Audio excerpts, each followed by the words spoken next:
রাসূলে আরবি তুমি আলোর রবি। এবং বাড়ির কথা, এই যে আম্মু ডাকে, কোথায় খাবারের টাইম হলে ডাকে, এইগুলো খুব মনে পড়তেছে। আমি পুরোটা ঘুমের টাইম কান্না করতাম এবং কান্না করে করে এমন হয়েছে বালিশ ভিজিয়ে ফেলেছি। এ গানে সুর তোমারি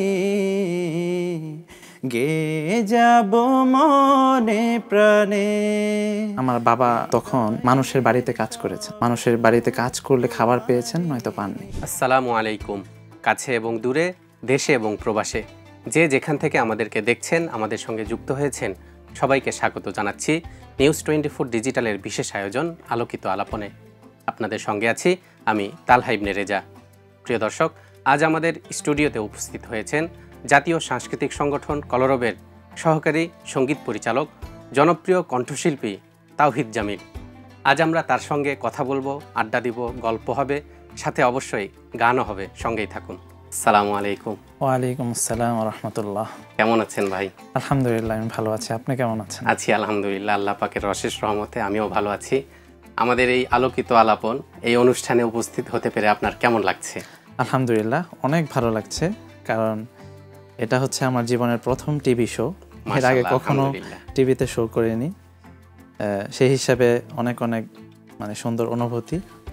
আর সবচেয়ে ভালো লাগছে আপনার সাথে দেখা হয়ে। অনেক দিন আগে কথা হয়েছিল, তো দেখা হবে হবে করে হচ্ছিল না, ব্যাটে বলে মিলছিল না। আলহামদুলিল্লাহ। তো আশা করছি ইনশাল্লাহ আমাদের আজকে তাওহিদ জামিল ভাইয়ের মাধ্যমে দর্শকরা, আপনার অসংখ্য লাখো কোটি ভক্ত শ্রোতা আছেন, তারা সবাই আমাদের এই অনুষ্ঠানের মাধ্যমে ভালো একটা আমরা তাদের কাছে মেসেজ দিতে পারবো এবং ভালো একটা অনুষ্ঠান উপহার দিতে পারবো। আশা করছি আল্লাহ তাআলা যাতে সেই তৌফিক দান করেন। আমিন আমিন। এই মুহূর্তে আপনার ব্যস্ততা কি নিয়ে চলছে, যদি এটা দিয়ে আমরা শুরু করতে চাই? আমি যেহেতু ফুল টাইম ইসলামী সঙ্গীত করি, তো বলতে গেলে ইসলামী সঙ্গীত নিয়ে আমার ব্যস্ততা।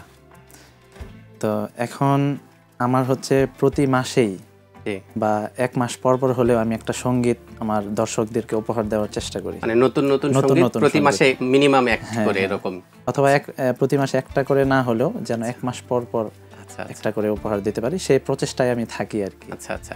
তো একটা সঙ্গীত রিলিজ করার পর আরেকটা সঙ্গীত আমি কিভাবে তৈরি করব, আবার কিভাবে তৈরি করা যায়, সেই পেরেশানিতেই থাকতে হয়, সেই চেষ্টায় থাকতে হয়।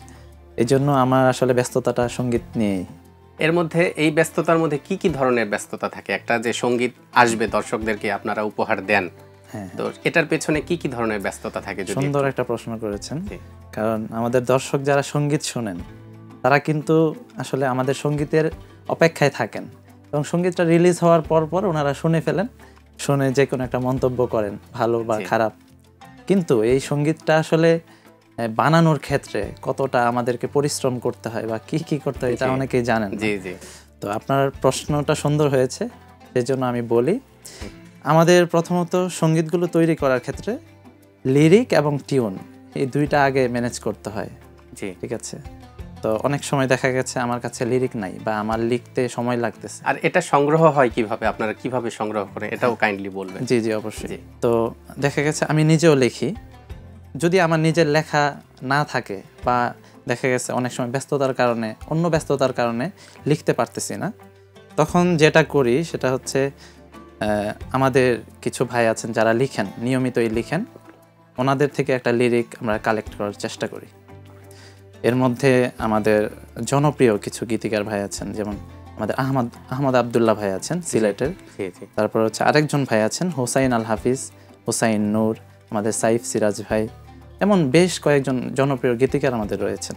ওনারা লিখেন নিয়মিত, ওনাদের থেকে আর কি লিরিক নেওয়া হয়। তো লিরিক নেওয়ার পর যেটা করতে হয় সেটা হচ্ছে সুর। আচ্ছা, এখানে একটু আবার ইন্টারাপ্ট করি, আপনাদের কাছে কি লিরিক রেডি থাকে, না বলার পরে তারপরে ওনারা লিখে দেন, এরকম কিছু? অনেক সময় আমি ভেবে বলি যে ভাই কোনো লিরিক আছে কিনা। আচ্ছা আচ্ছা। ওনারা বলে যে হ্যাঁ আছে, কয়েকটা আমি পাঠাচ্ছি দেখেন। আচ্ছা আচ্ছা। এটাও দেখি, আবার বলি যে না, এখান থেকে পছন্দ হচ্ছে না, আপনি এই বিষয়ের উপর সুন্দর করে একটা লিখে দেন আমাকে। তখন ওনারাও লিখে দিতে পারে ওইভাবে। আবার দেখা গেছে ওনাদেরটা পছন্দ হলো না, তখন আমার নিজেরই লিখতে হয়। আচ্ছা, আমি নিজেই লিখে ফেলি। বুঝতে পারি। হ্যাঁ, এরপরে তারপরে হচ্ছে সুর। সুর আমার অধিকাংশ নাশিদের সুর আমার নিজের করা, মাশাআল্লাহ, আমি যেগুলো গাই আর কি। আচ্ছা আচ্ছা, এটা আমারও জানা ছিল না। আচ্ছা আচ্ছা আচ্ছা, এগুলো আমি নিজেই করি। তো সুরটা পরে আমি করে ফেলি।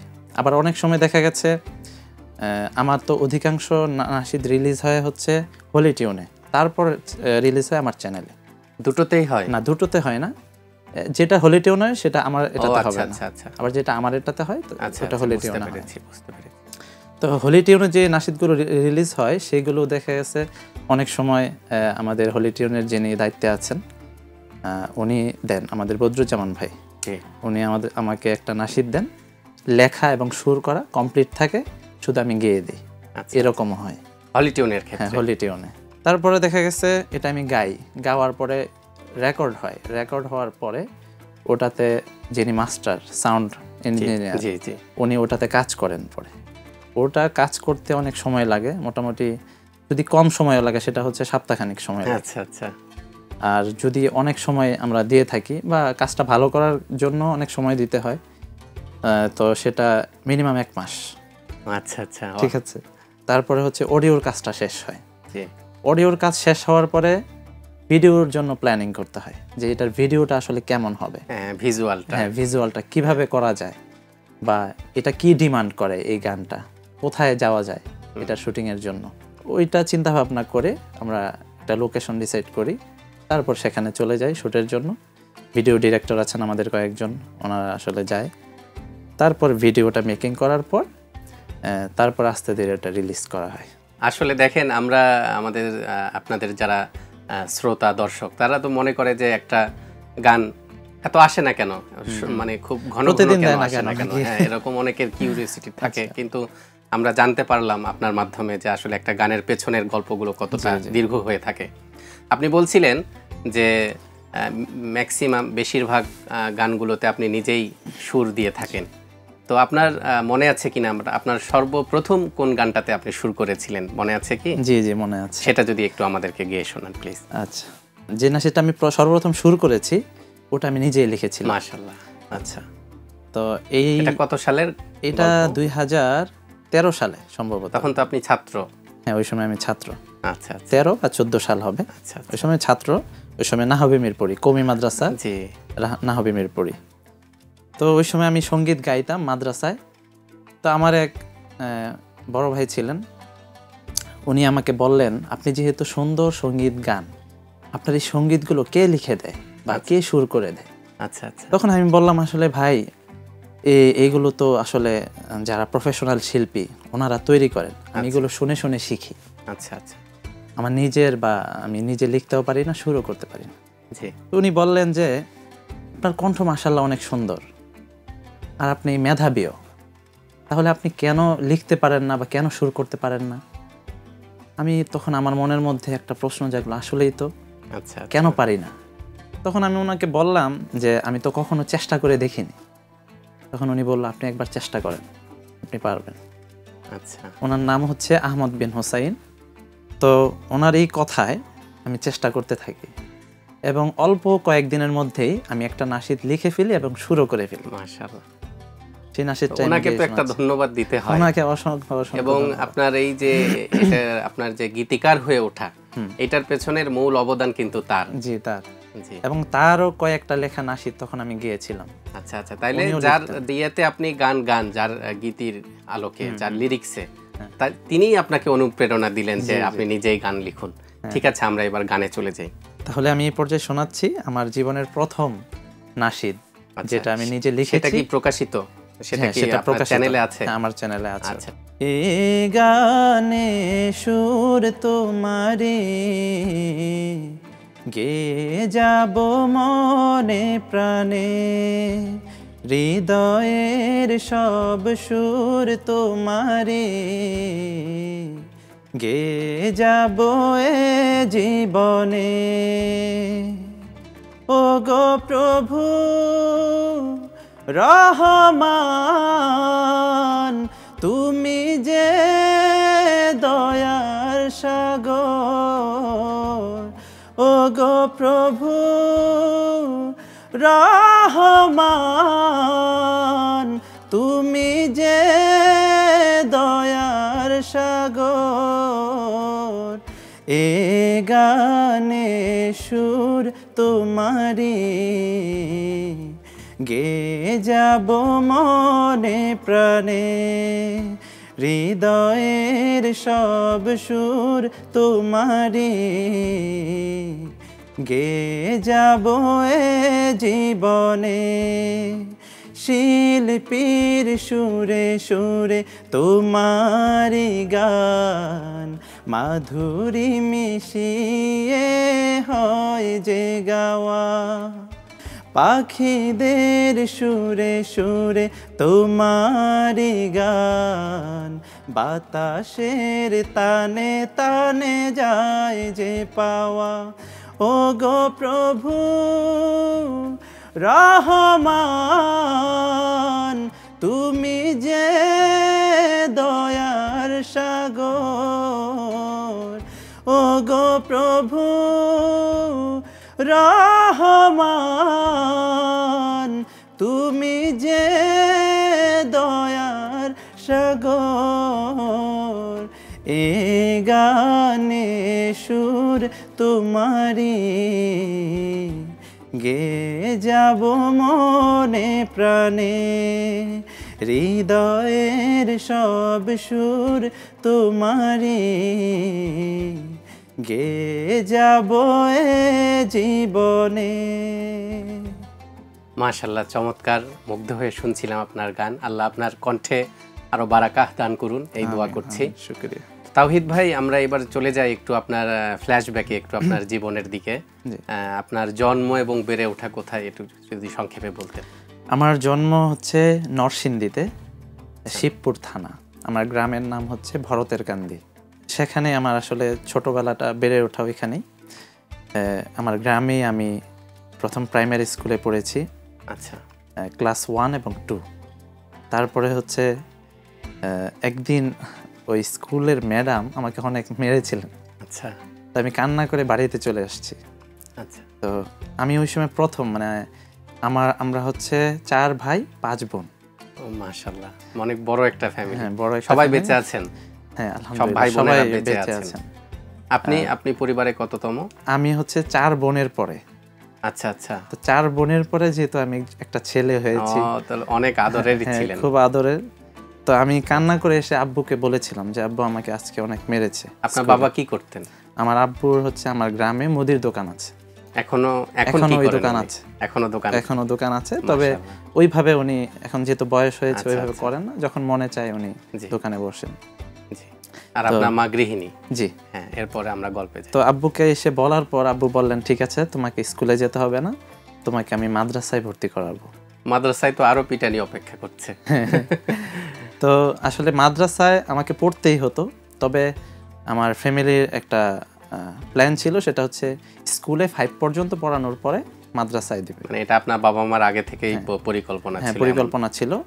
তো আমার আবার বড় আপু স্কুলে মোটামুটি 10 পর্যন্ত, মানে হচ্ছে মেট্রিক পর্যন্ত পড়ার পর উনি মাদ্রাসায় গিয়েছিলেন। আচ্ছা আচ্ছা। বড় বোন। হ্যাঁ, তারপর? তো মাদ্রাসায় যাওয়ার পরে উনি মাদ্রাসা থেকে আলেমা হয়েছেন। মাশাআল্লাহ। তো আমার আসলে 4 বোনই স্কুলে পড়তেন। তো বড় বোন যখন মাদ্রাসায় চলে গেলেন, তখন ওনার তত্ত্বাবধানে বাকি আমার যে বোনরা ছিলেন ওনারাও মাদ্রাসায় চলে গেলেন। আচ্ছা আচ্ছা। বাকি ছিলাম শুধু আমি। তো আমার আব্বু আমাকেও তখন মাদ্রাসায় ভর্তি করিয়ে দিলেন। মাদ্রাসায় আমি আমার গ্রামে মক্তব, নাজেরা এবং হিফজে কিছুটা পড়েছিলাম আমার গ্রামে। তারপরেই চলে আসি ঢাকায়। ঢাকায় এসেছি 2008 সালে। আচ্ছা। ঢাকায় আসার পরে আমি হিফজ বিভাগে ভর্তি হয়েছি মোহাম্মদপুরে একটা মাদ্রাসায়, যেটা তখন আপনার বয়স কত ছিল? তখন আমার বয়স ছিল 7-8 বছর। অনেক ছোট। তো পরিবার ছেড়ে এই ছোট সময়ে একদম চলে আসলেন ঢাকার বুকে, খারাপ লাগছিল না? বা টিকতে পেরেছিলেন কিভাবে? এটা তো অনেক কঠিন একটা বিষয়। 7 বছরের একটা ছেলে। 2008 সালে প্রথম ঢাকায় আসি এবং ওই মিনার মসজিদ মাদ্রাসা বলে ওটাকে, তাজমহল রোড মোহাম্মদপুরে। আপনার বাবাই নিয়ে এসেছিলেন? হ্যাঁ, আমার বাবাই নিয়ে এসেছিলেন। এবং নিয়ে আসার পিছনে আরেকজন ছিলেন আমাদের এলাকার। আমরা তো ওই সময় গ্রামে থাকি, ঢাকার কোনো কিছুই চিনি না বা জানা নেই।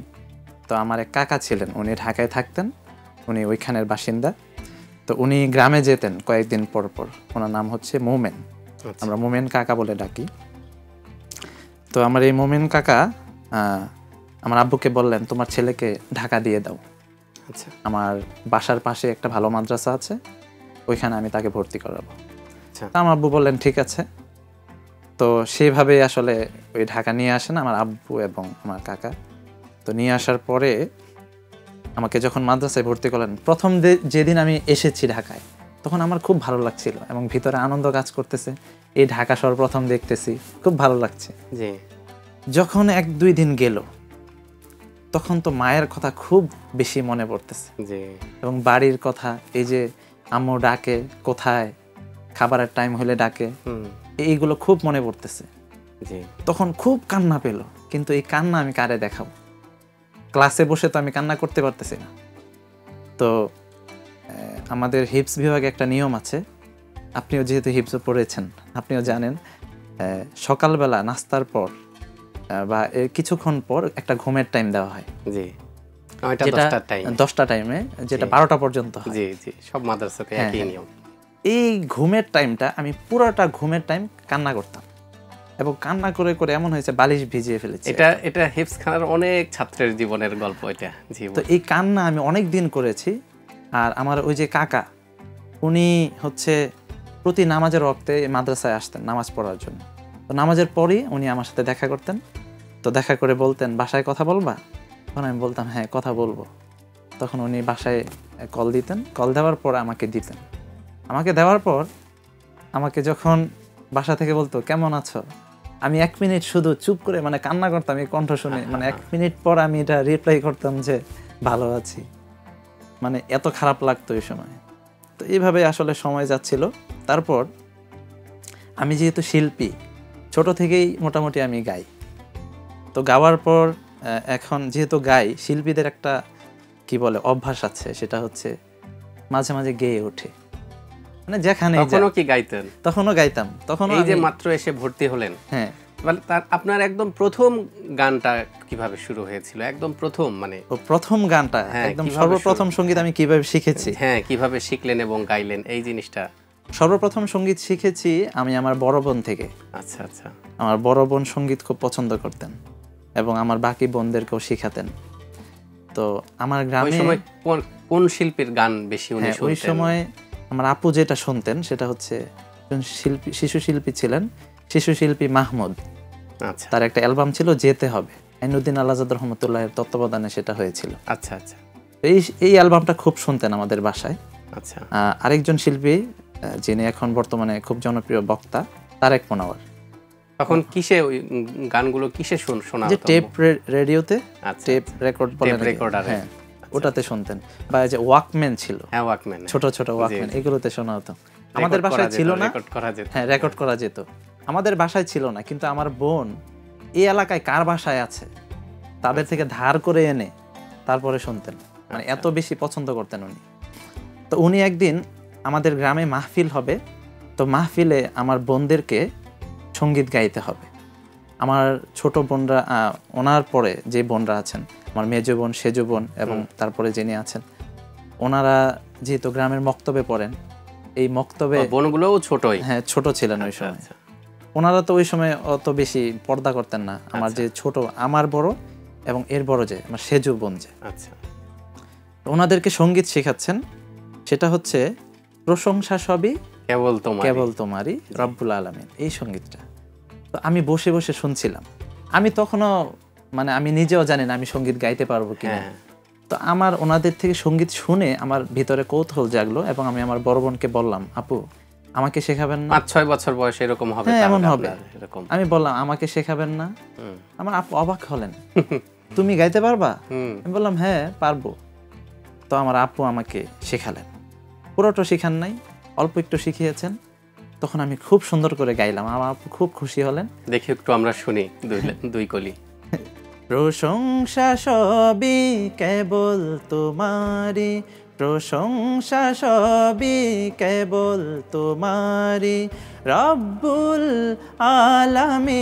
আলামিন, দয়ালু মেহেরবান করুণায় ফুরান, দয়ালু মেহেরবান করুণায় ফুরান, আর কেহ নয় তুমি মালিক, শেষ বিচারের দিন, শেষ বিচারের দিন।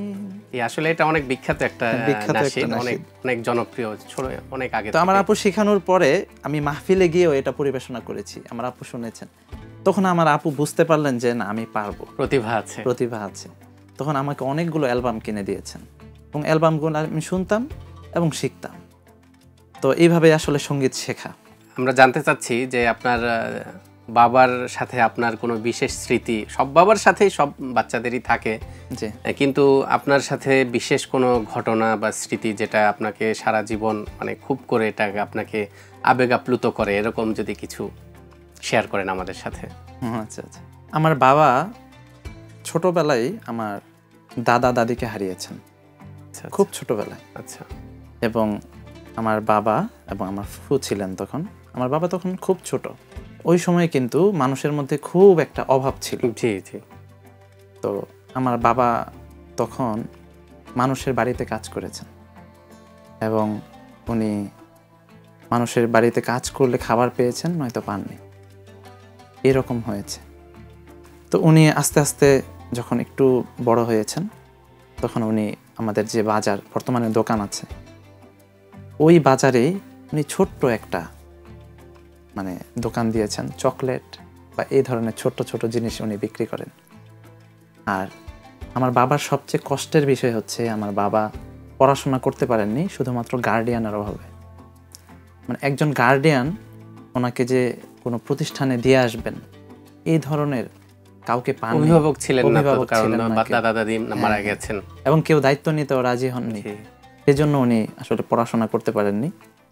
তো উনি ওই দোকান থেকে আস্তে আস্তে ওইভাবে বড় হয়েছেন এবং ওই দোকান দিয়ে ওনার যত সফলতা, যত ইনকাম এবং আমাদের যত সম্পত্তি, সব কিছু উনি ওই দোকান দিয়ে করেছেন। তো আমার বাবা আসলে যেহেতু ছোটবেলা থেকে ওইভাবে কষ্ট করে বড় হয়েছেন, ওইভাবে ওনার কোনো আশা বা স্বপ্ন কেউ ওইভাবে পূরণ করতে আসেনি। তো আমি যখন ছোট ছিলাম বা আমার বাবার এইসব কথা শুনি, ছোটবেলার কষ্টের কথা শুনি, আমাদের কাছেও, আমার ভাই বোনদের কাছে অনেক খারাপ লাগে আমাদের এইসব বিষয়গুলো। তো আমার খুব ইচ্ছা ছিল যে আমার বাবার একটা স্বপ্ন আমি পূরণ করব, আমার বাবা এবং মায়ের। এই স্বপ্নটা হচ্ছে বাইতুল্লাহ সফর করাবো, ইনশাআল্লাহ, উমরা করাবো ইনশাআল্লাহ।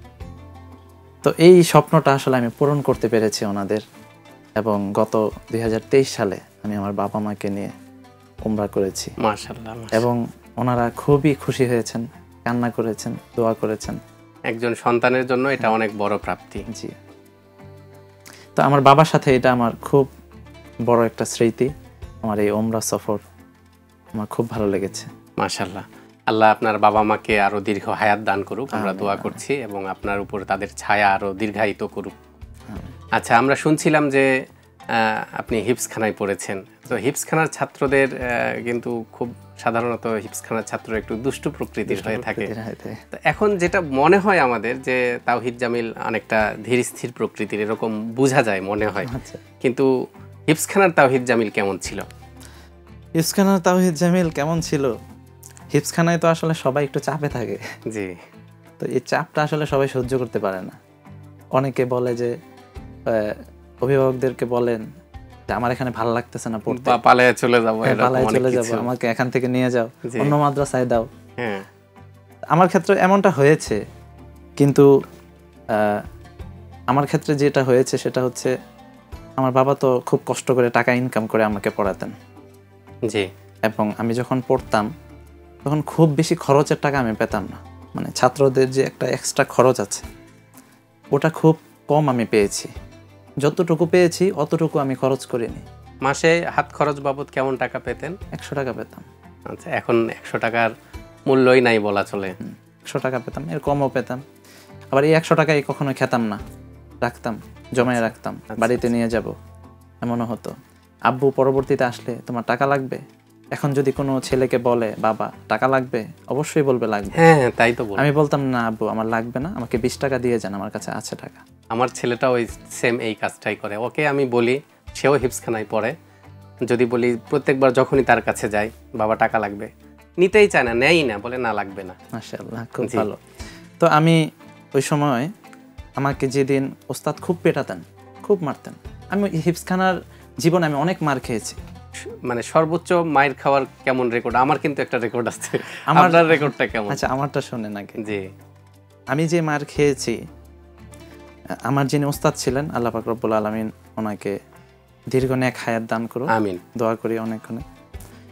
তো উনি আসলে আমাকে যে মেরেছেন, আমার কাছে মনে হয়েছে ওনার নেক নিয়তে আমাকে মেরেছেন, আমি যেন ভালো মানুষ হই, আমি যেন আরো ভালোভাবে পড়তে পারি, সেই জন্যই মেরেছেন। তো আমাকে যখন মারতেন, এত মারতেন, আমি তো কান্না করতামই, পুরো হেফজখানা কান্না করত, যত ছাত্র ছিলেন সবাই কান্না করত আমার এই মার দেখে। মানে মারের পরিমাণ কি বেশি ছিল? এত বেশি ছিল। আল্লাহ, আমি 64টা খেয়েছি। 64টা না? তো কিন্তু আবার এমন হয়েছে আমার ওস্তাদ আমার জন্য মোনাজাতে খুব কান্না করতেছেন, এমন হয়েছে। এমন মার খাওয়ার পরে তখন মনে চাইতো যে না, আমার পক্ষে এই সহ্য করা সম্ভব না, আমি চলে যেতে হবে। যখন এই নিয়তটা করি, তখন এই মনের মধ্যে একটা বিষয় নাড়া দেয়, সেটা হচ্ছে আমার বাবা তো আমাকে খুব কষ্ট করে টাকা দেয়। এটা কি পড়া না পড়ার জন্য কি পড়া না পড়ার জন্য? আমি কখনো দুষ্টামি করতাম না। আচ্ছা আচ্ছা। হিফজখানা না, মানে আমার পড়াশোনার জীবন আমি দুষ্টামি খুব কম করেছি। যেমন ছাত্রদের অনেক বদ অভ্যাস থাকে, যেমন ক্লাস ছেড়ে চলে যাওয়া বা খেলা দেখা, দুষ্টামি করা, বাইরে গিয়ে টিভি দেখা, সিনেমা দেখা, এই ধরনের কোনো বদ অভ্যাস আমার ছাত্র জীবনে আমার ছিল না। ক্লাস টাইমে ক্লাসে থাকতাম, সব নিয়মিতই করতাম। কিন্তু হিফজ বিভাগে আমার যেটা হয়েছে, পড়ার জন্য আমি মার খেয়েছি। এবং আমার একজন ওস্তাদ ছিলেন, ওই প্রথম যখন মিনার মসজিদে পড়ি, তখন এই ওস্তাদ আমাকে মারতেন না, যেহেতু আমি দুষ্টামি। এই ওস্তাদের কি বলে, ওনার নিয়ম ছিল যে পড়া পারবে বা পারে না তাকে মারবে না, যে দুষ্টামি করবে মাফ নাই। হ্যাঁ, দুষ্টামি করলে তার মাফ নাই। তখন আমি যেটা বলতেছিলাম যে মাদ্রাসা থেকে কখনো কেন চলে যায় নাই, এই জন্য চলে যায় নাই। তখনই আমার মনে আসতো যে আমার বাবা খুব কষ্ট করে টাকা দেন, এখন যদি আমি চলে যাই মাদ্রাসা থেকে, তাহলে হতে পারে অন্য মাদ্রাসায় নিয়ে আবার টাকা লাগবে ভর্তি করতে, তো এই টাকা আমার বাবা কোথায় পাবে? এই চিন্তা করে আর যাওয়ার কথা মাথায় আসতো না, আর যেতাম না। হিফজখানার মজার কোনো স্মৃতি যদি একটু বলতেন আমাদের সাথে সংক্ষেপে। হিফজখানায় আমার সবচেয়ে বেশি আনন্দ লাগতো বৃহস্পতিবার। আচ্ছা। তো বৃহস্পতিবার যখন যেদিন আসতো, তখন সারাদিন হিফজ বিভাগে যেটা হয়, আমুক্তা হয়। জি। আমুক্তা হওয়ার পরে না আমুক্তা সবিনা হয়। জি। হিফজ বিভাগে সবিনা হয়। তো সারাদিন সবিনা পড়ার পর আমাদের ওস্তাদরা যেটা করতেন, রাতের বেলা সব স্টুডেন্টদেরকে একসাথে করতেন, করে তারপর হচ্ছে আমাকে ডাকতেন, আমাকে ডেকে বলতেন সবাইকে সঙ্গীত শোনো। মাশাআল্লাহ। তো ওই হিফজ বিভাগে আমার এই বৃহস্পতিবার আসলে খুব বেশি আনন্দ লাগতো, কারণ আমি আজকে সঙ্গীত গাইতে পারবো এবং সবাই শুনে খুব খুশি হবে, ওস্তাদরাও দোয়া করবেন, ওস্তাদরা অনেক খুশি হন এবং আমাকে হাদিয়াও দেন। মানে ওই সময়টার জন্য আপনি অপেক্ষাও করতেন বলা যায়। হ্যাঁ হ্যাঁ। ওই সময় কোন সঙ্গীতগুলো শোনানো হতো, দুই একটা মনে আছে কি? হ্যাঁ, মানে বেশিরভাগ সময় কোনটা গাওয়া হতো? বেশিরভাগ সময় গাওয়া হতো ওই যে শিশু শিল্পী মাহমুদ বলেছিলাম, যেতে হবে, তার গাওয়া একটা গান আমরা তার গাওয়া একটা সঙ্গীত ওই সময় খুব বেশি গাইতাম, সেটা হচ্ছে। মাশাআল্লাহ। ছোটবেলায় যখন ছাত্র ছিলেন তখন কি হওয়ার স্বপ্ন দেখতেন? তখন তো স্বপ্ন দেখতাম যে বড় একজন আলেম হব, স্কলার হব এবং মানুষকে সুরে সুরে বয়ান করে শোনাবো, সঙ্গীত শোনাবো, এই ধরনের স্বপ্নই দেখতাম। কিন্তু তার একটা অংশ পূরণ হয়েছে, কিন্তু সুরে সুরে মানুষকে বয়ান শোনানো, সেটা কি পূরণ হয়েছে? সেটা এখনো পূরণ হয়নি, তবে ভবিষ্যতে ইচ্ছা আছে, যখন আল্লাহ পাক রব্বুল আলামিন, আসলে আমার তো এই ধরনের এলেম নাই, তবে আমি পড়াশোনা এখনো ব্যক্তিগত পড়াশোনা যেটা এখনো চালিয়ে যাচ্ছি। আসলে মানুষকে আসলে কিছু বলার আগে বা শোনানোর আগে নিজেও আমল করতে হয়। জি। আমার নিজে এখনো আমি ওইভাবে পরিপূর্ণ মনে করছি না নিজেকে, সেজন্য ওয়াজের ময়দানে যাচ্ছি না। যে কোনো মাদ্রাসার ছাত্রই যখন সে পড়ালেখার মধ্যে থাকে, তখন কিন্তু সে একটা বড় আলেম হওয়ার স্বপ্ন দেখে। এটা ডেফিনেটলি সবারই এরকমই ইচ্ছা থাকে, আপনারও ছিল। জি। কিন্তু আমরা যতটুকু জেনেছি যে আপনি দাওরায়ে হাদিস পর্যন্ত পড়ে এরপরে আর পড়েননি, এরপরে তাখাসসুসের বিষয়গুলো থাকে, এগুলোতে আর কেন যাওয়া হয় নাই? সেটা হচ্ছে আসলে আমি যেহেতু পরিবারের বড় ছেলে, পরিবারের বড় ছেলেদের খুব বড় একটা দায়িত্ব থাকে পরিবার নিয়ে। জি। তো আসলে এই যে পরিবারের যে একটা হাল ধরতে হবে, একটা পেরেশানি ভিতরে, এটা এই ছোটবেলাতে মানে মোটামুটি আমার বয়স তো তখন বেশি না, তখন থেকে আমার ভিতরে এই চিন্তা ভাবনা পেরেশানি এগুলো ছিল। তো যার কারণে দাওরায়ে হাদিসের পরে আমার আর পড়তে পারিনি। আমি দাওরা কোথা থেকে দিয়েছেন? দাওরায়ে হাদিস পড়েছি আমি যাত্রাবাড়ি থেকে, যাত্রাবাড়ি বড় মাদ্রাসা থেকে। মাদানিয়া, মাদার জামিয়া ইসলামিয়া মাদানিয়া। মাদানি। আর আপনার কি তাহলে সামনে কি আর কখনো তাখাসসুস পড়ার ইচ্ছা আছে নাকি নাই?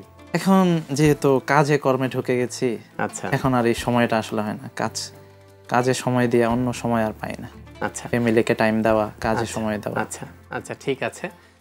আচ্ছা, কলরব বলেই কিন্তু আমরা তাওহিদ জামিলকে পেয়েছি, আমি যদি ভুল না বলে থাকি। জি জি, কলরবকে কেন্দ্র করেই তাওহিদ জামিল হয়ে ওঠা। এই কলরবের সাথে তাওহিদ জামিলের যাত্রাটা কিভাবে হয়েছিল? কলরবে আমি সর্বপ্রথম আসি 2010 সালে। 2010 সালে আমাদের কলরবের যিনি বর্তমানে নির্বাহী পরিচালক বদরুজ্জামান ভাই, জি, উনি নরসিংদীতে একটা প্রতিযোগিতার আয়োজন করেন। আপনাদের একই এলাকার? হ্যাঁ, একই এলাকার। তো আয়োজন করলে ওখানে আইনুদ্দিন আল-আজাদ রহমতুল্লাহি আলাইহি যান এবং সেখান থেকে 3 জনকে বাছাই করে কলরবে নিয়ে আসার আশ্বাস দেন ওনারা আগে থেকে। আচ্ছা আচ্ছা। তো সেই হিসেবে ওই প্রতিযোগিতায় অংশগ্রহণ করার পর সেখান থেকে আমাদের 2 জনকে ওনারা বাছাই করেন, মাহফুজুল আলম এবং আমাকে। সেই ওই মাহফুজ ভাই? হ্যাঁ, যিনি মারা গেছেন। আচ্ছা আচ্ছা, আপনাদের এলাকারই। ওনার সাথে তো আপনার অনেক ভালো একটা সম্পর্ক ছিল তাহলে। জি। তো ওই সময় 2010 সালে আমরা 2 জন একসাথে কলরবে আসি, বদরুজ্জামান ভাই নিয়ে আসেন এবং কলরবে আসার পর ওই সময় আজাদ রহমতুল্লাহ আলাইহি ছিলেন, ওনার কাছ থেকেও সঙ্গীত শিখেছি। তখন আমরা বেশ কিছু সঙ্গীত শিখি এখানে। তো আমি যেহেতু হিফজো পড়ি, ওই সময় হিফজো পড়ার কারণে আমার আসলে পরে আর বেশি সময় দেওয়া হয়নি, যার কারণে ছোট্টবেলায় আমার কোনো অ্যালবামও বের হয়নি, কোনো সঙ্গীতও বের হয়নি। আচ্ছা। তো তারপরে যখন কিতাব বিভাগে গেলাম হিফজো শেষ করে, তখন কিতাব বিভাগের যে শুরুর সময়টা, তাইসির, মিজান, নাহবে মির, এগুলো কিন্তু খুব গুরুত্বপূর্ণ জামাত। এইগুলোতে পড়াশোনা করলে বাহিরে অন্য জায়গায় সময় দেওয়া বা টাইম দেওয়া, এটা কিন্তু খুব কঠিন। তো চিন্তা করলাম আরেকটু বড় জামাতে যখন যাব তখন কলরবে আবার সময় দিব। তো সেই চিন্তা ভাবনা করে 2016 সালে আবার আমি কলরবে যুক্ত হই। আচ্ছা আচ্ছা। তো এই হচ্ছে আমার কলরবে আসার। আচ্ছা, আইনুদ্দিন আল-আজাদ রহমতুল্লাহ আলাইহির সাথে ওইটুক স্মৃতি ছাড়া এরপরে আর কোনো স্মৃতি নাই? এরপরে তো আমি আর সময় পাইনি।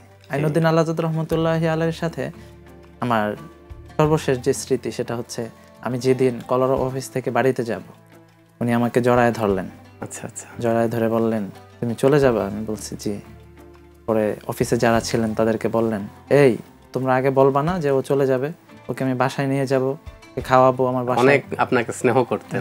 মাশাআল্লাহ। পরে বললেন ঠিক আছে, তুমি আবার যখন আসবে পরে তোমাকে নিয়ে যাব। আচ্ছা ঠিক আছে। আচ্ছা, ওই যে সাংস্কৃতিক যে প্রতিযোগিতা বাছাইয়ের, ওইখানে আপনি কোন গানটাকে শুনিয়েছিলেন? ওই গানটা এখন আমার পুরোটা মনে নাই, বাকি একটু মনে আছে। মাটি হবে আসল বাড়ি, মাটি হবে আসল বাড়ি, মাটি হবে আসল বাড়ি, মাটি শেষ ঠিকানা, শেষ বিচারে মাটি যে তোর হবে রে বিছানা, শেষ নিদানে মাটি যে তোর হবে রে বিছানা। মাশাআল্লাহ। এটা তাওহিদ জামিল ফেমাস হলো কখন, কোন গান দিয়ে, বা কোনখান থেকে আপনার এটা কিভাবে? কলরব জাতীয় সাংস্কৃতিক সংগঠন কলরব, এটা তো অনেক বড় একটা প্ল্যাটফর্ম। এখানে আসলে কেউ যে সুযোগ পাবে এটা খুব কঠিন, এখানে সুযোগ পাওয়াটা। আমি যখন 2016 সালে আসি, আসার পর আমার জন্য খুব চ্যালেঞ্জিং ছিল বিষয়টা, এখানে এসে কাজ করা, যেহেতু আমি অনেক দিন পরে আবার যুক্ত হয়েছি এখানে। কেউ সাইড দিবে না, এটাই হচ্ছে যার অবস্থান তার নিজেকে তৈরি করে নিতে হবে, এটাই পৃথিবী। তো আমার যেহেতু কণ্ঠ ভালো এবং গায়কী তাদের পছন্দ হয়েছে, সেই হিসেবে তবে আমি যখন দ্বিতীয়বার কলরবে যুক্ত হই, এটার পিছনে কিন্তু একটা গল্প আছে। আচ্ছা, সংক্ষেপে আমরা একটু সংক্ষেপে এটা বলে ফেলি। আমি এক প্রোগ্রামে গিয়েছিলাম, তখন আমি কলরবে নাই। প্রোগ্রামে গিয়েছি, যাওয়ার পরে সেখানে কলরবের শিল্পীদেরকে দাওয়াত দেওয়া হয়েছে, ওনারা ঈশান নামাজের পর পারফর্ম করবেন। আচ্ছা আচ্ছা।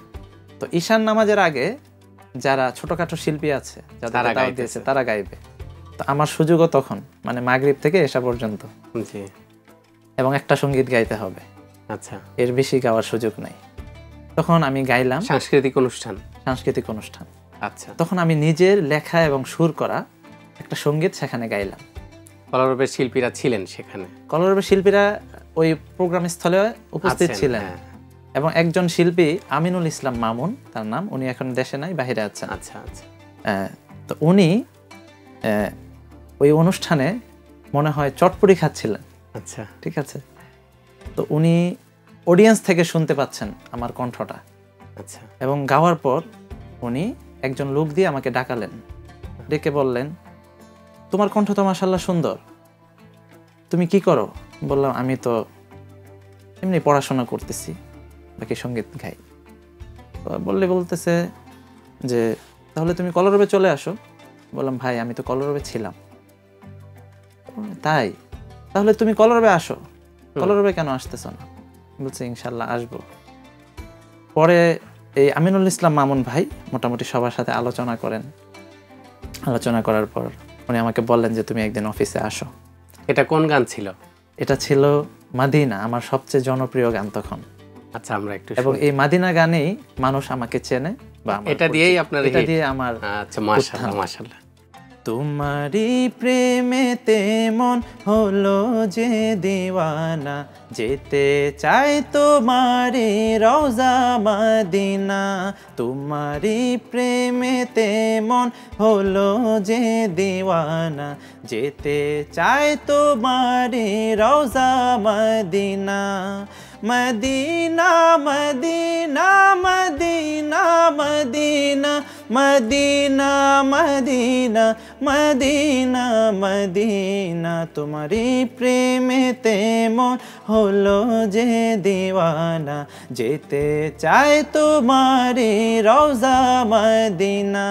রাসূলে আরবি তুমি আলোর রবি, তোমারি প্রেমে সৃজন হলো বেশবি।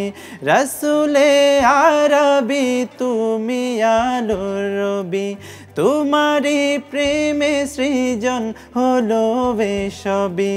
ও গো প্রিয় তুমি আমার আশার আলো, গো প্রিয় তুমি আমার আশার আলো, সারা জনম তোমায় বেশে যাব ভালো। মদিনা মদিনা মদিনা মদিনা, যেতে চাই তোমারি রওজা মদিনা। মদিনা মদিনা মদিনা মদিনা মদিনা মদিনা মদিনা মদিনা। মাশাআল্লাহ, চমৎকার। আসলে মদিনার প্রেম, রাসূলের প্রেম মানেই মদিনার প্রেম। মদিনার প্রেম, রাসূলের প্রেম যদি আমাদের অন্তরে না থাকে, সে প্রকৃত খাঁটি ইমানদার হতে পারবে না। এটাই হাদিসের বর্ণনা। তো এই সঙ্গীত দিয়ে আমার কলরবে আসলে এইভাবে পরিচিতি। এই সঙ্গীতটা আপনার ইউটিউব চ্যানেলে কবে প্রকাশিত হয়েছে? এটা আমার চ্যানেলে প্রকাশিত হয়নি, এটা কলরবের যে হোলি টিউন চ্যানেল আছে, ওই চ্যানেলে আমার সর্বপ্রথম মানে প্রকাশ হওয়া নাশিদ।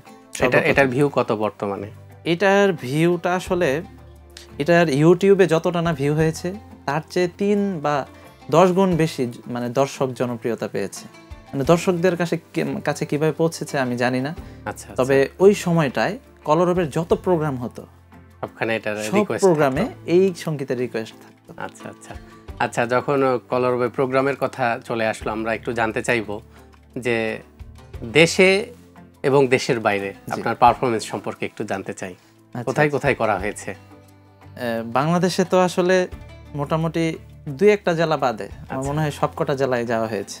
এখনো নিয়মিত তো এখনো program? নিয়মিত আপনাদের দেওয়া হয়। প্রোগ্রাম কি প্রতি মাসেই থাকে না, নাকি? প্রতি মাসে থাকে না, আমাদের প্রোগ্রামের একটা সিজন আছে। আচ্ছা আচ্ছা বাংলাদেশে যে সিজনটা, শীতকালীন। হ্যাঁ শীতকালীন যে সিজনটা, আচ্ছা আচ্ছা ওই সময়টাই আমাদের প্রোগ্রামের চাপটা বেশি থাকে। এটা বাকি- অনেক আগে থেকেই বুকিং করা থাকে মনে হয়। হ্যাঁ হ্যাঁ হ্যাঁ। আচ্ছা, আর দেশের বাইরে দেশের বাহিরে আসলে আমার ওইভাবে পারফর্ম করা হয়নি কোথাও, মানে Performance পারফরমেন্সের নিয়তে যাওয়া হয় না যাওয়া এরকম? হয়নি কোথাও। আচ্ছা আচ্ছা, যেমন অনেকেরই হয়ে থাকে, হয়, আপনার এখনো সেই আমার এখনো সুযোগটা সেই হয়নি। সুযোগ হয়নি। আচ্ছা, দোয়া করি আল্লাহ সেই সুযোগ করে দিবেন ইনশাআল্লাহ। ইনশাআল্লাহ ইনশাআল্লাহ। আচ্ছা, তো দেশের ভিতরে এই যে বিভিন্ন সময় বিভিন্ন স্টেজে পারফরমেন্স করেছেন, এখানে দর্শকদের কাছ থেকে ভালো লাগার ভিত্তিতে কেউ খুশি হয়ে আপনাকে কিছু দিয়েছে, এরকম কি কোনো ঘটনা আছে কিনা? এরকম অনেক হয়েছে, আচ্ছা তবে সবচেয়ে বেশি হতো যখন ছোট ছিলাম, আচ্ছা আচ্ছা যখন শিল্পী ছিলাম না, তখন আমার এই মানে এই কি বলে, এই অভিজ্ঞতাটা সবচেয়ে বেশি হয়েছে। হাদিয়া পাওয়া। এই হাদিয়া পাওয়ার যে বিষয়, কতটুকু সর্বোচ্চ কত টাকা পেয়েছিলেন সেই আমি ছাত্র? ছোটবেলায় যখন হিফজ পড়েছি জি। তখন একটা মাহফিলে গিয়ে আমি একটা মায়ের সঙ্গীত গিয়েছিলাম। আচ্ছা আর এই মায়ের সঙ্গীত অথবা মরমী গজল, এইসব সঙ্গীতেই মানুষ খুশি হয়ে সবচেয়ে বেশি হাদিয়া দেয়, এবং এটা শিশু শিল্পীদের কণ্ঠে শুনলে সবচেয়ে বেশি খুশি হন দর্শকরা। আচ্ছা আচ্ছা তো আমি যখন ছোট ছিলাম তখন একটা মাহফিলে গিয়ে আমি মায়ের সঙ্গীত যখন গাওয়ার শেষ পর্যায়ে আমি দেখতেছিলাম যে দুই সাইড থেকে মানুষজন শুধু হাদিয়া নিয়ে আসতেছে, আর মাশাআল্লাহ। আমার দুই পকেটে শুধু ঢুকাই দিচ্ছেন। আচ্ছা, তাহলে ওটা কি গোনা হয়েছিল কত? ওইটা ওই সময় গোনা হয়েছিল, ওইটা সম্ভবত 2009 সালে। আচ্ছা 2009 সালে ওই সময় এই হাদিয়ার সংখ্যা ছিল 1200 টাকা। মাশাআল্লাহ মাশাআল্লাহ। তো ওই সময় খুব খুশি হয়েছিলাম, আচ্ছা এবং আচ্ছা। আমার বাবা আমার সাথে ছিলেন। আচ্ছা, আচ্ছা। বাবা এবং আমি দুজন একসাথে বাসায় এসে পরে এই হাদিয়াটা গুনেছি দুজনে মিলে, আচ্ছা, খুব আচ্ছা। ভালো লেগেছে। আপনার এলাকাতেই এলাকাতেই সেই গানটা কি মনে আছে, মায়ের গানটা? সে মায়ের গানটা একটু মনে আছে। তুই কলি যতটুকু একটু- মনে একটু আছে, বলি, হ্যাঁ, হ্যাঁ। একটু। মাগো তোমার ওই সোনা মুখ ভুলতে পারি না, মাগো তোমার ওই সোনা মুখ ভুলতে পারি না, মুচকি হেসে খোকা ডাকটি, মুচকি হেসে খোকা ডাকটি শুনতে যে আর পারি না, মাগো তোমার ওই সোনা মুখ ভুলতে পারি না, মাগো তোমার ওই সোনা মুখ ভুলতে পারি না।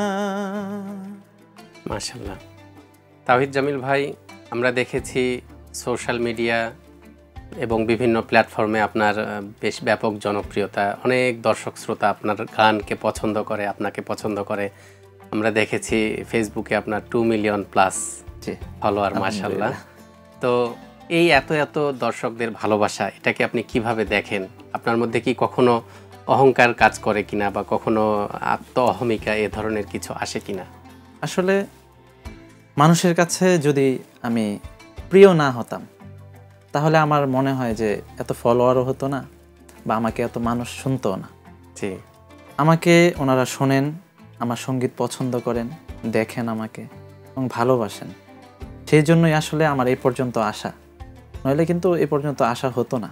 জি, এবং আল্লাহ পাক রব্বুল আলামিনের একটা বিশেষ রহমত বলবো আমি, অবশ্যই। আল্লাহ পাকের বিশেষ রহমত আমার উপরে, যার কারণে মানুষ আমাকে পছন্দ করেন। তো এই যে এত এত ফলোয়ার বা এত এত সাবস্ক্রাইবার, ভালো লাগা, আমার ভালোবাসা, দর্শক বা অডিয়েন্স, তারা আমাকে শোনেন, এটাতে আমার আসলে ওইভাবে আমার ভিতরে কোনো দিনই আমার ভিতরে অহংকার কাজ করেনি। মাশাআল্লাহ। আমার কাছে যত মনে হয়েছে যে আমাকে অনেক মানুষ ভালোবাসেন, তত বেশি আমি আল্লাহর কাছে রুজু হয়েছি এবং আল্লাহর প্রশংসা করেছি, দরকার হয় নামাজ পড়েছি, শুকরিয়া আদায় করেছি যে আল্লাহ তুমি এই পর্যন্ত আমাকে এনেছো, এবং তোমার অশেষ রহমতেই আমার এই পর্যন্ত আসা এবং মানুষের ভালোবাসা পাওয়া। অহংকার কখনোই কাজ করেনি। দর্শক, আমার দর্শকরা এটাও জানে যে আমি আসলে কারো কাছে এই পর্যন্ত অহংকারী হয়ে ভাব দেখানো এই ধরনের আচ্ছা, কোনো কাজ আমি এই পর্যন্ত যাক, করিনি। মাশাআল্লাহ।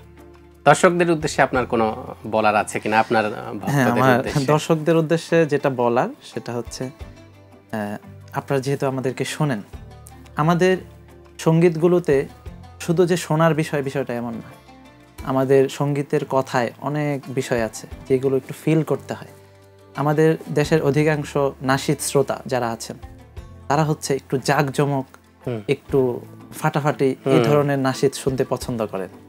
কিন্তু আসলে নাশিদের বিষয়টা হচ্ছে নাশিদের কথাগুলো ফিল করা। আমরা কিন্তু নাশিদগুলো যে লিখি এটা কিন্তু আসলে আমি একটা নাশিদ লেখার পর এটা আসলে অনেক দিন পরে আমি যখন দেখি যে এই নাশিদটা আমি লিখেছি, আমি নিজেও এটা বিশ্বাস করতে পারি না যে আমি লিখেছি। আমার কলম থেকে এই ধরনের কথা আসতে পারে। তখন আমার মনে হয় সেটা হচ্ছে স্বয়ং আল্লাহ পাক রব্বুল আলামিন হয়তো আমার ভিতর থেকে এটা ঢেলে দিয়েছেন আমার ভিতরে, যার কারণে আমি এটা লিখতে পেরেছি। তো আসলে আমার অনেক সঙ্গীত আছে যেগুলো আমি শুনে মাঝে মাঝে কান্না করি বা চোখ দিয়ে পানি আসে, অটোমেটিক পানি আসে। নীরবে যখন থাকি আমি শুনি। তো আমার অডিয়েন্সদের উদ্দেশ্যে যেটা বলার সেটা হচ্ছে আমাদের নাশিদগুলো শুধু শুনলেই হবে না, ফিলও করতে হবে এই নাশিদের কথাগুলো।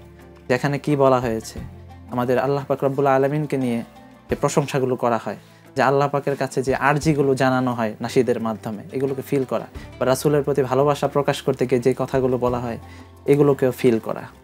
এবং আমাদের দর্শকরা অনেকেই মাঝে মাঝে ছোটোখাটো বিষয়ে আমাদেরকে সোশ্যাল মিডিয়ায় কটু কথা বলে থাকেন। আচ্ছা আচ্ছা, ওনাদের উদ্দেশ্যে বলবো যে আসলে কটু কথা বললে আপনারা যখন বলেন, আপনার ভালোবাসা দিলে যেমন আমরা খুশি হই, কটু কথা বললে অনেক কষ্ট পাই। ঠিক আছে, কটু কথা না বলে যদি আমাদের কোনো ভুল থাকে বা ভুল হয়ে থাকে সেটা সুন্দরভাবে আমাদেরকে বলা যায়, এভাবে যেন আমাদেরকে বলেন। আচ্ছা, আপনার মতন অনেকেই হতে চায়, মানে গান গাইতে চায় বা গান শিখতে চায়, তাদের উদ্দেশ্যে আপনার কোনো বার্তা আছে কিনা? বা হচ্ছে আপনি তো নিজেও শেখান, আপনি নিজেও যেহেতু একজন সহকারী সঙ্গীত পরিচালক, কাজে এই বিষয়টা আপনি ভালো জানেন। তাদের জন্য 1 মিনিটে একটা পরামর্শ, যে যারা আসতে চায় গানের জগতে তাদের জন্য।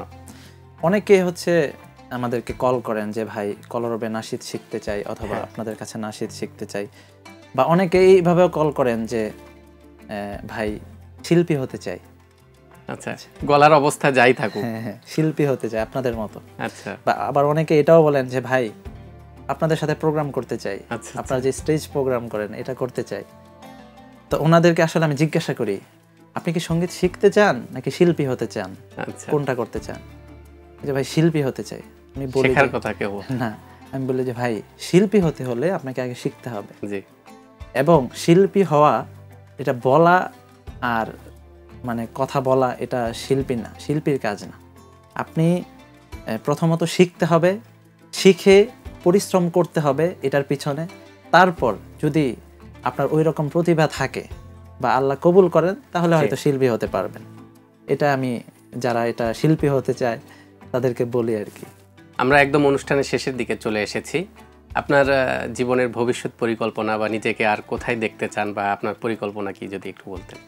আল্লাহ পাক রব্বুল আলামিন এই পর্যন্ত যতটুকু এনেছেন আলহামদুলিল্লাহ, শুকরিয়া আদায় করে আসলে শেষ করতে পারবো না। তবে ভবিষ্যতে নিয়ত আছে যে আল্লাহ পাক রব্বুল আলামিন যেন দ্বীনের বড় একজন খাদেম হিসেবে আমাকে কবুল করেন। আমিন। আপনার কি 4 চাকা আছে? না, আমার 4 চাকা নাই ভাই। পরিকল্পনা আছে বা ইচ্ছা জাগে মনের মধ্যে? হ্যাঁ, মনে ইচ্ছা জাগে এবং অনেক সময় প্রয়োজনীয়তা বোধ করি যে এখন আমার দরকার। তো আপনার বিয়ের গল্পটা, আপনি বিয়ে কি ছাত্র অবস্থাতেই করেছেন? না, আপনার যিনি অর্ধাঙ্গিনী, আমাদের ভাবি, উনি কি মাদ্রাসা ইসলামিক ব্যাকগ্রাউন্ডের না জেনারেল ব্যাকগ্রাউন্ডের? উনি হচ্ছে জেনারেল ব্যাকগ্রাউন্ডের।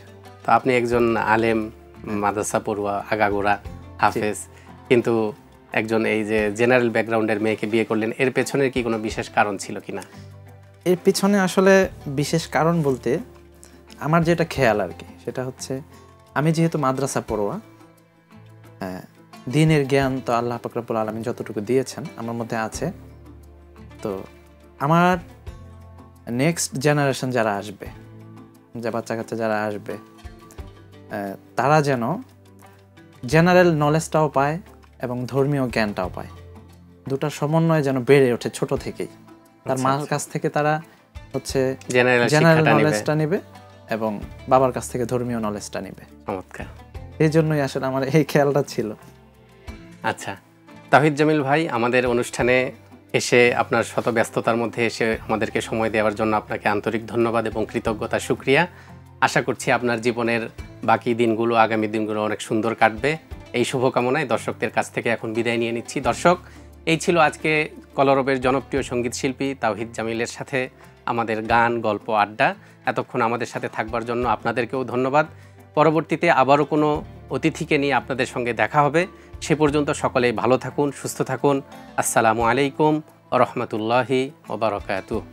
যে নাশিদটা পরিবেশন করব সেটা হচ্ছে আমার সবচেয়ে জনপ্রিয় নাশিদ। আচ্ছা আচ্ছা, বর্তমান এই পর্যন্ত সবচেয়ে জনপ্রিয় যে নাশিদ, হৃদয় মাঝে মালা গাথি ছন্দে আর গানে, যেটা আমি গেয়েছিলাম মাহফুজুল আলম রহমতুল্লাহের সাথে। আমরা দুজন একসাথে গেয়েছি এবং এটা লেখা এবং সুর দুটোই আমার। মাশাআল্লাহ মাশাআল্লাহ হৃদয় মাশাআল্লাহ।